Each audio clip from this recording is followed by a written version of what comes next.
Good morning and welcome to As Far As You Know.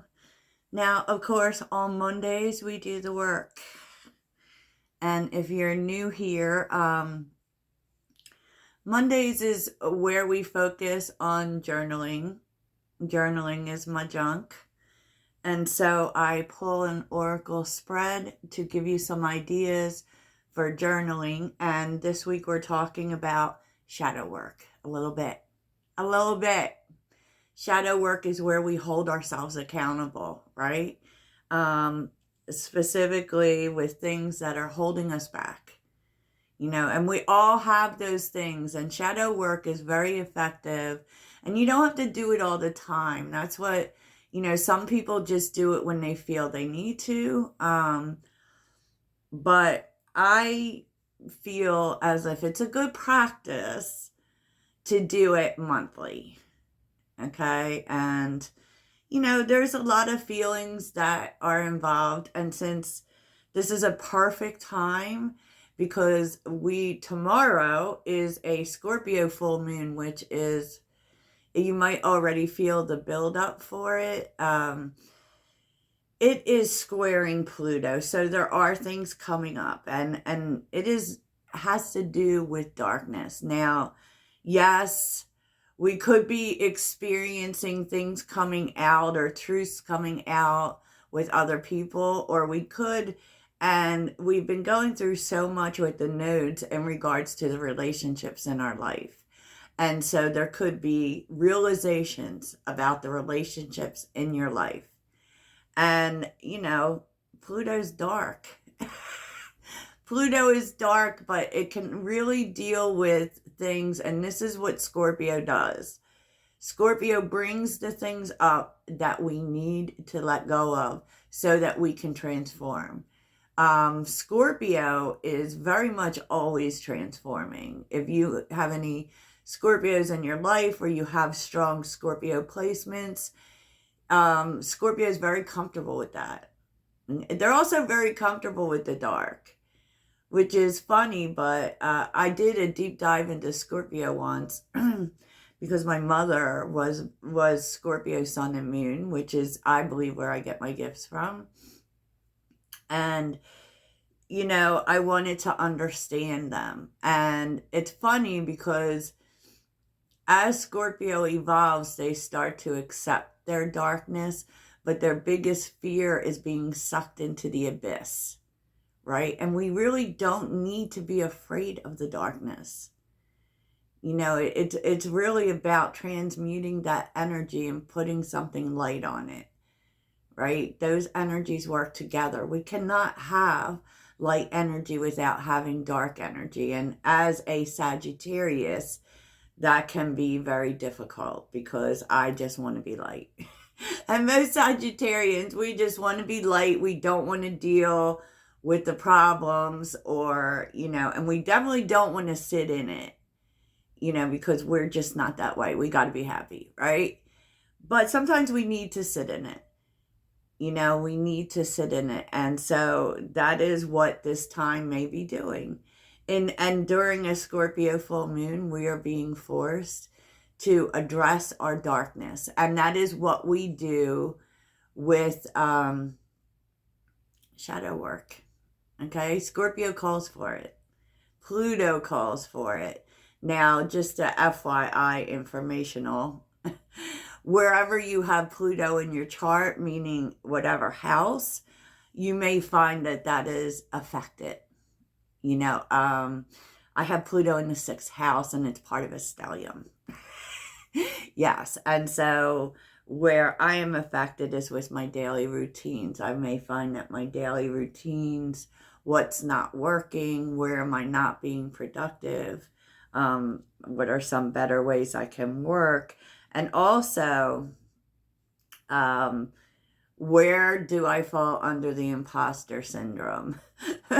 But these are times, and this is a really great time for you to forgive yourself, and for you to address the things that are dark about you. Sprinkle some light on it. So the message coming up from your soul Your soul question is, am I consistently showing up? Some trade their dreams for comfort, yet comfort is the enemy of progress. Success requires showing up every single day, even when you don't feel like it, and even when it feels uncomfortable. It takes guts and an endless vision to stay consistent to your dream.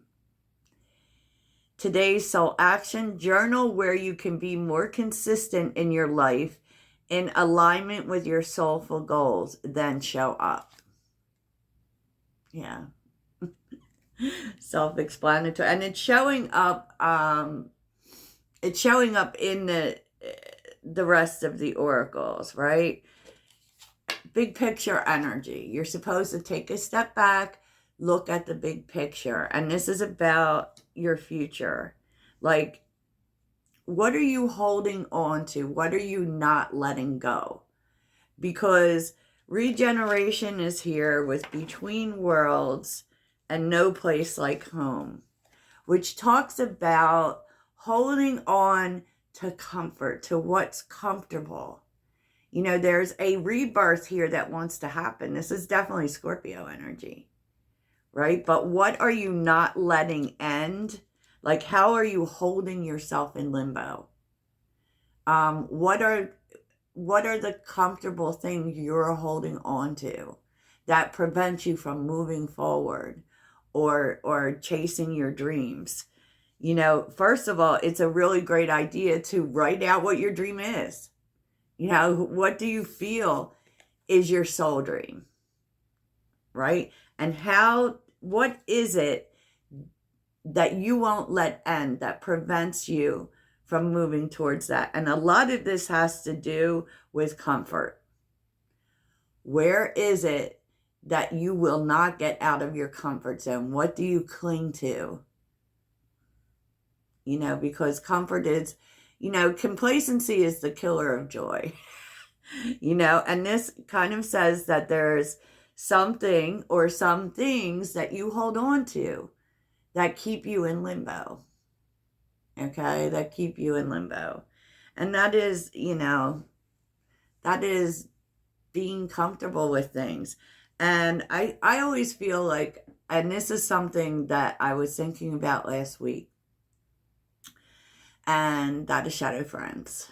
You know, we have a lot of different types of people in our life, but I definitely believe that we need one person that is our sin eater. And that is like kind of like the person we confess to, right? If we're lucky. Sometimes we don't have that, but if you have a person, and what made me think of this was Tracy. I know. One of my followers was talking about how her and a friend get together to do some spiritual work together. And so a shadow friend can be very helpful in that, you know. And you don't think so, but if you follow Brene Brown, by giving air to your shame, you know, you actually get rid of it. It can't exist anymore. You know, and these are things within yourself that you hold on to. You know, it could be, shame can look like things about yourself, or that you don't like so much, or things that you have done that you don't like so much. And with shadow work, though, we're being forced to address the things about ourselves that hold us back. And, you know, you can break that up into all the areas of your life. But with a friend, and I had a friend like this, where there was nothing that we didn't talk about. There was nothing. We told each other all the secrets. And because we trusted each other, because we were both empathic people, and both, you know, we all have dirt, y'all. We all have dirt. And so a lot of times we really hold on to that. Like, and we punish ourselves. We're really hard on ourselves for the mistakes that we make. But we're not supposed to. We're not supposed to, because that's what life is about. You know, so if you are holding on to stuff And the way that this can work with a friend is very magical, because you can do it for them and with them. So, for instance, you would write something that you have observed about your friend that holds them back. And then you would admit to something you know about yourself that holds you back, and your friend would give you forgiveness. You know, when we're writing about shadow work ourselves, you are forgiving yourself, and you need to write the whole thing out, like the whole thing, even experiences in which said thing has held you back. Like, I'm trying to think of, I do kind of suffer a little bit from the imposter syndrome. For instance, I will kind of, especially since I'm dealing with the unknown, right? And oftentimes that haven't happened yet. So, like, every time I do a reading, a personal reading specifically, it's like almost waiting on eggshells until they give feedback. Because I will question the whole thing afterwards. I will go over it, and I am a very harsh judge on myself, and I believe that we all are. Like, another thing that I do, I don't know if you do it, but when I have conversations, I'm kind of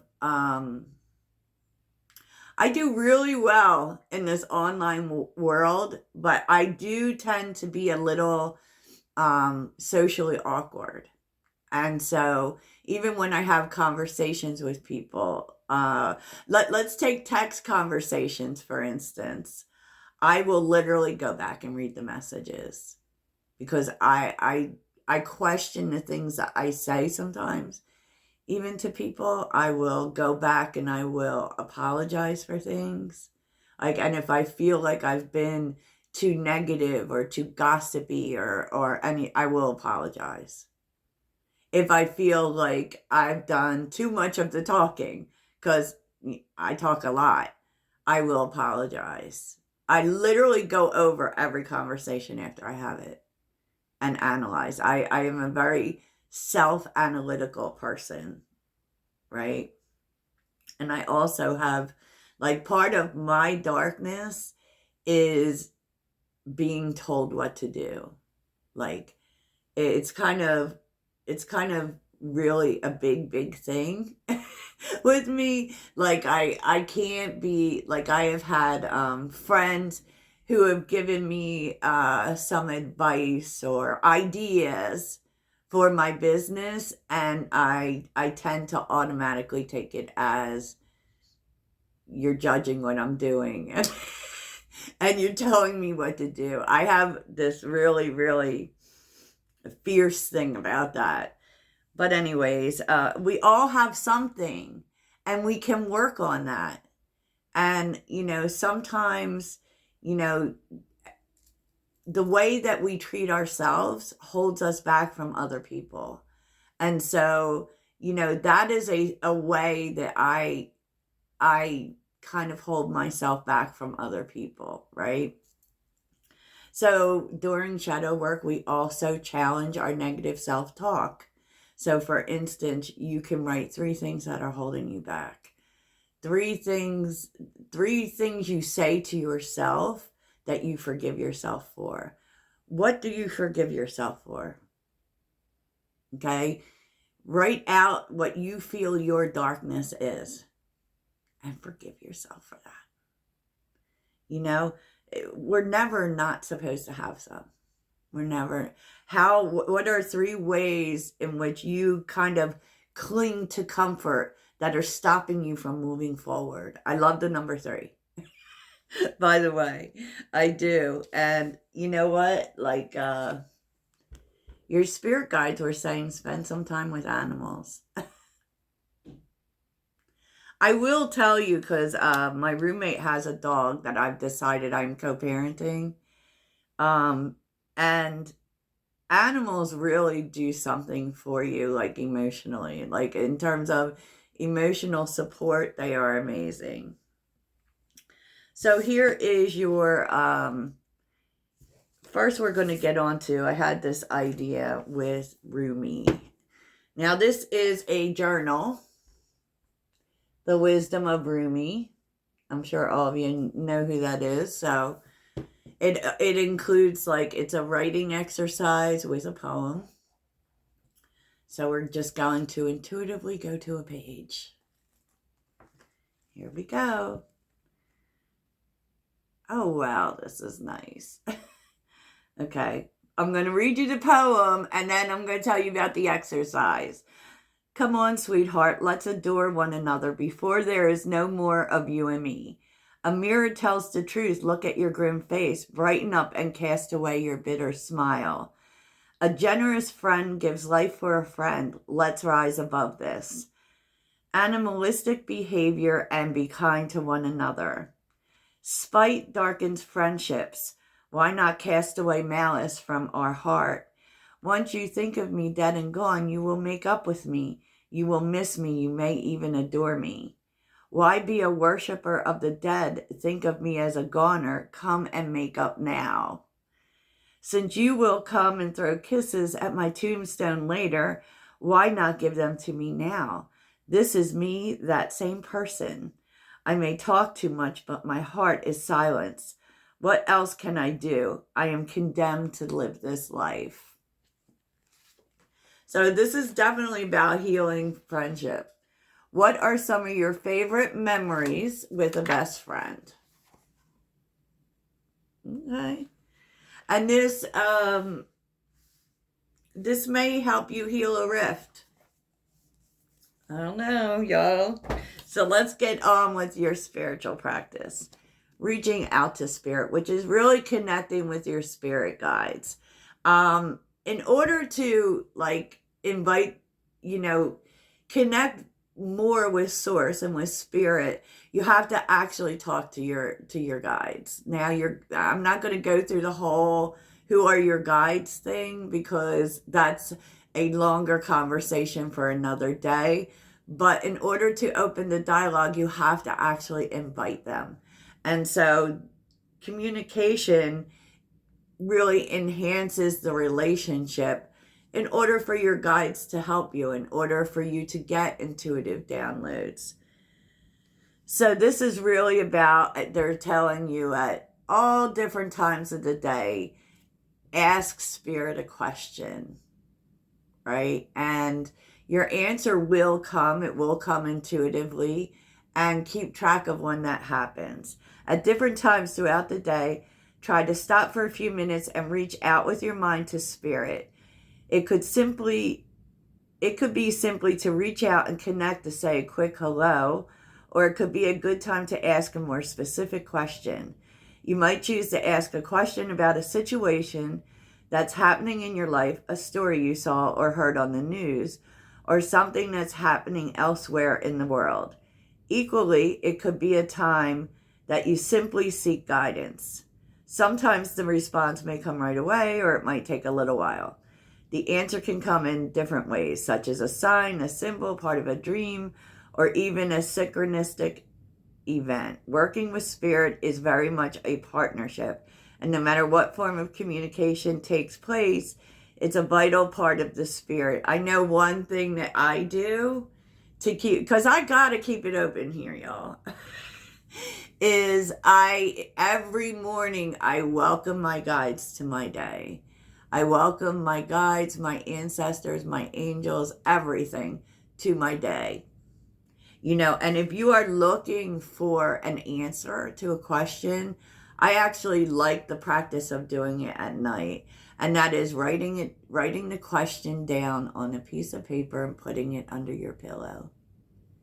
Yes. I've even seen someone said you could write it, put it in a jar, and put the jar underneath your bed, because our minds are most open when we sleep. Yes, and always keep a dream journal with you. So I hope that this helps you, and I'll talk to you soon. Toodles.